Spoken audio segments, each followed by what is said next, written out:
અરવલ્લીના પૂર્વ આઈપીએસ અધિકારી મનોજ નીનામાનો ભવ્ય વિદાય સમારોહ યોજવામાં આવ્યો। રાજનીતિમાં જોડાયા બાદ વતનમાં પૂર્વ અધિકારીએ શક્તિ પ્રદર્શન પણ યોજ્યું।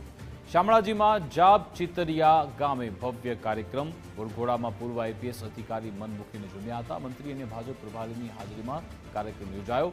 મનોજ નીનામા ઓડ જિલ્લા પંચાયત બેઠક પરથી ચૂંટણી લડવાના છે। ભાજપ તરફથી ચૂંટણી લડવાના હોવાથી કાર્યકરોમાં ઉત્સાહ જોવા મળ્યો।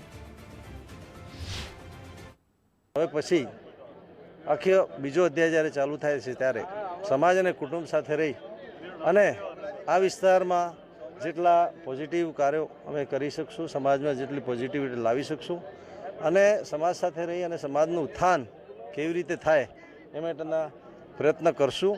અને એ માટેનો એક આજનો સ્નેહ સમારંભ હતો અને મારી નિવૃત્તિના આ પ્રસંગે આપ સૌ મીડિયાના મિત્રોનો પણ આભાર માનું છું। આટલી મોટી સંખ્યામાં આપ લોકોએ મને કવરેજ આપ્યું। અમારા વિચારોને તમારા થકીથી અમારા સમાજ તરફ જ્યારે મોકલવામાં આવશે તો મારા સમાજને પણ મારા મનની વાત